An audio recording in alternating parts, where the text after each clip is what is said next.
So we have a last speaker, Dr. Pravin sir, who will be presenting on making an effective presentation and enhancing the podium presence. Yeah, thanks a lot, Dr. Joshi and the ARC committee.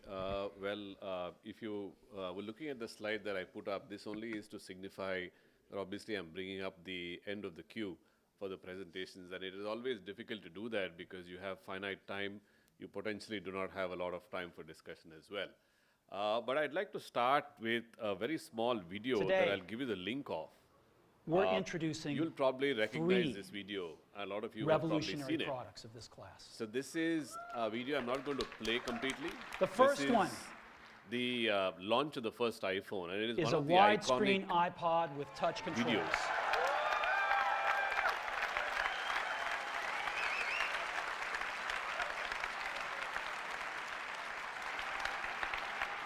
The second is a revolutionary mobile phone.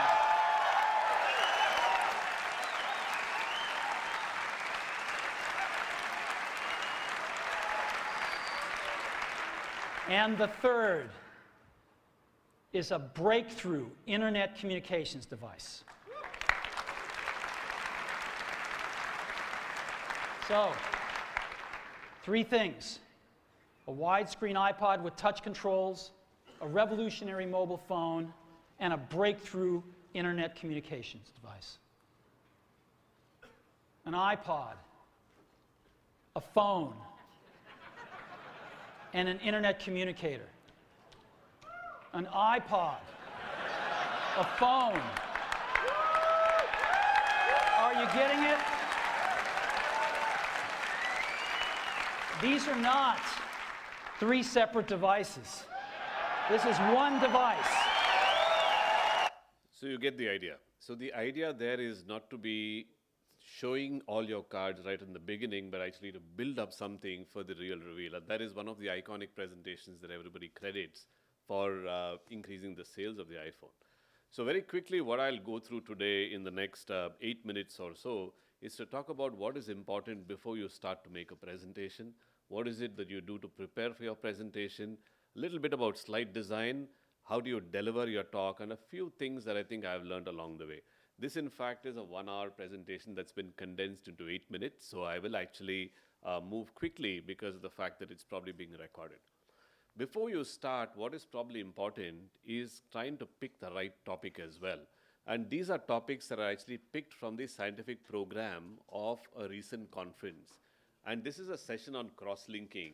And if for anyone who's looking through this session, you look at the topics and nothing really stands out or looks interesting enough for you to attend. Now, if you compare that with what you should do when you are actually choosing a topic, is you actually should beat around the bush. And you should avoid the main topic and pick something that is going to bring an interest in an attendee who's looking through the scientific abstract book to say that they should attend this. For example, if we look at this session, there are a couple of topics that actually look interesting. Say, for example, why certain modifications in cross-linking won't work, or what we still don't know. Now, these are topics that will evoke interest versus DALK in difficult situations or DALK step by step. And so when you pick a topic and somebody is looking at why you should go to that hall, it is important to actually position your topic either as a question or a promise of delivering something that is different and not a topic that you've already heard maybe at least 10 times in the past. The other important thing is, like all of you are doing right now, it's important that you should prepare to cater to your audience, because the audience is always evaluating you just like you're doing right now. And it is important to also understand that you will be catering to a diverse group and you can't position your talk only at one level and you have to start low and go high or vice versa. The other interesting thing, that is something that I've learned the hard way, is if there is one slide that you have to remember from a presentation, I would say that this is it. That every presentation actually is a story. Everything that you will remember from anything that you read or you see, a video or a photograph, is the story that goes along with it. The same thing goes with the presentation. You will not remember numbers, you will not remember references, but you'll remember the story or the gist of the presentation. So make every presentation into a story. But before you start your story, Think about what is it that you want to deliver and what is that one take-home point that you want your audience to carry home with you. And like you saw Steve Jobs, ensure that you don't reveal everything right in the beginning, but start to build it up slowly so that the anticipation in people who are listening to you continues to rise throughout the presentation as well. But again, the second most important point that I'd like to leave you with after this presentation is try and keep everything simple. If you speak jargon that is very complex, that only shows that you are very talented or something that you're very special, this is not going to really gel with your audience because they won't remember that. They'll remember probably your great talk that I didn't understand much about. So it's important to make sure that you transfer some of your knowledge to the audience that is actually listening to you. For students, how long does it take to actually make a good presentation? It is estimated that it takes about 90 hours to make a good presentation that you can actually deliver and that will be remembered. Now, what about designing your presentation? Designing a presentation is not about the colors that you put on your slide, but it is designing the presentation to be effective. And it's not about what kind of background or what kind of mode that you use like PowerPoint or Keynote, but actually about the story itself, about the beginning, the body, and the end. And a very quick summary of how to design a presentation is something like this, especially for ophthalmology or medical sciences. One is figure out why are you talking about the topic and what is the question that you're trying to answer. Then talk a little bit about what is known about this. This is your introduction part of your presentation. Summarize the literature very, very quickly and not more than 1 or 2 slides. Then talk about what is unknown. And once you do that, then talk about what is the previous work that you've done in the field, because this actually is going to engage your audience. Talk about your results. Then always try and give a case example, because this is something that will be remembered if it is tied to a case example. If you have a couple of slides of diagnostics or histopathology or something about basic science, throw that in, because that again proves or shows the audience that you're a little smart and you have access to all of these things as well. Bring everything together right in the end and then theorize what is it that you're trying to tell everybody. And once you do that, you summarize your presentation all over again so that you get a quick gist in 30 seconds or less. And once you do that, always conclude well so that, again, your presentation does have something to take home. What about themes in your presentation? Always try and have one single theme throughout your presentation. You can pick whatever theme you want. For example, if you're doing a talk on dry eyes, you could pick a theme that includes water and pictures about water just to actually make the connect. Slide design, again, is a really long topic that I'm not going to spend a lot of time on. Again, just keep it simple. Remember the 1-5-7 rule, which is very, very popular. 1 picture on each slide, 5 rows of text, and not more than 7 rows, 7 letters in each row of text to make sure that this, again, doesn't look cluttered. The ideal slide is not to have a lot of text. The ideal slide is to have a picture that will gather attention and to have one point that you want to deliver or your audience to actually capture, because that is what you want them to remember. Not a lot of text, including crutch words that you're using during your presentation as well. About the kind of slide background, most auditoriums now, like this one, are usually well lit, and that light usually tends to go onto the screen as well. So most auditoriums using dark backgrounds doesn't work really well nowadays. It's better to use a lighter background because the lights do not reflect as much on a lighter background compared to a dark background. Having said that, if you want to showcase surgical videos, it's better to use a dark background because they usually stand out better on a dark background than the illuminated white background in the periphery. Try and convert most of your data into charts and do not talk about numbers or showcase too many numbers.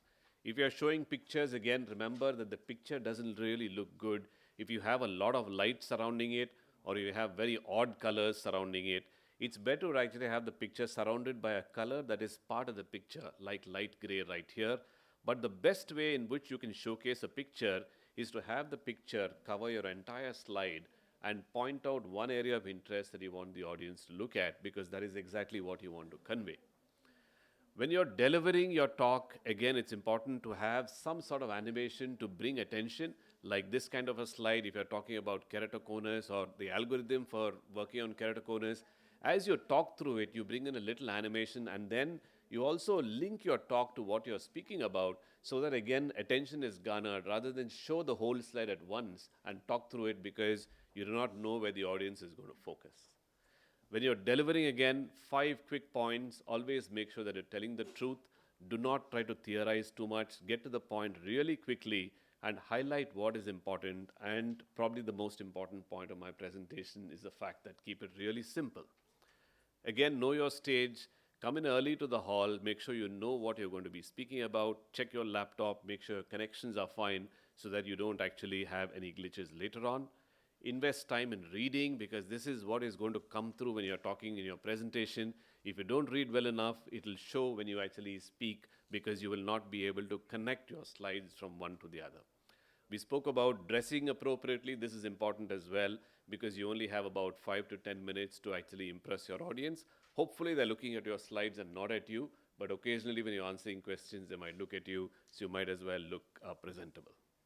Be slow, do not speak very rapidly. This is again very basic, but also a few things that I've learned that are important is when somebody gives you a suggestion or your panelist or the audience is talking to you about something that might be divergent from what you're saying, always be curious and accept that as something that you'd like to explore for the next time.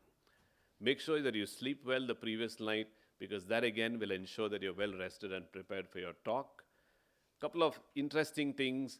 Don't eat a heavy meal before you sleep, not because of the fact that you feel sleepy, but because if you're speaking close to the mic and say if you burp, that doesn't sound very good. Don't have too much soda before you speak as well, and this is unfortunate occurrences that have happened in the past. Again, drink a little bit of water to make sure you can get through a 10-minute presentation, not too much that you have to leave it in the middle.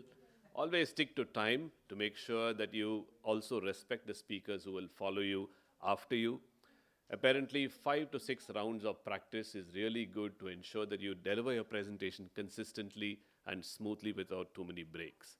And like Dr. Grover showed, you probably don't need slides to make your presentation. You know your slides well enough that you have a technical glitch, you can still get through your presentation as well.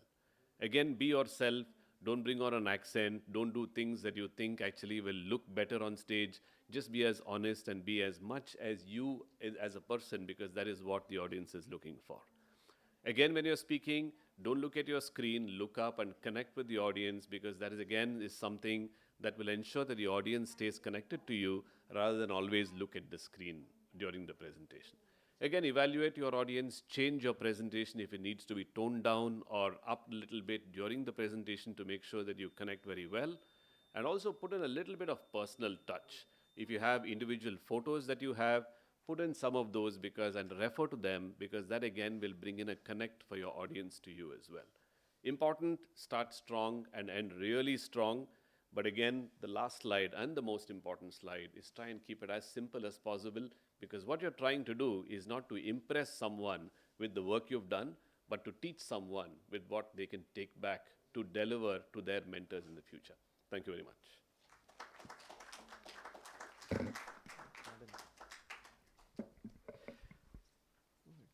Okay, thank you, Pravin sir. I think he spoke the truth because he used the word "speak the truth," and he was one of the first few speakers to be in the hall to make sure to know about the hall. I really appreciate your point, Pravin sir. But emphasis a little bit upon the videos to be added in the presentation. Sometimes you have a very theoretical presentations. So how to make it more interesting? You need to add animated videos or how video should be important in your presentations? I think the reason why I didn't speak about the videos is because, again, it's very diverse for the kind of specialty that you're speaking about. There's some specialties like neuro-ophthalmology that you'll have none. And some So should like, we say, create an animation for that? For the videos, it is nice to just let them run by themselves and speak through them or talk about the video as it is running, not let it run in the background and you say something else because then the audience won't know what to actually focus on. Exactly. Animation, I think earlier as a young speaker, I used to put in a lot of animation. I thought it looked cool. But I think now I try to minimize it as much as possible and just show what is going on rather than showcase keynote or one of those things. I think minimize animation and good quality videos, again, as large as the screen as possible so that, again, you're not worried about the background that is disturbing your video.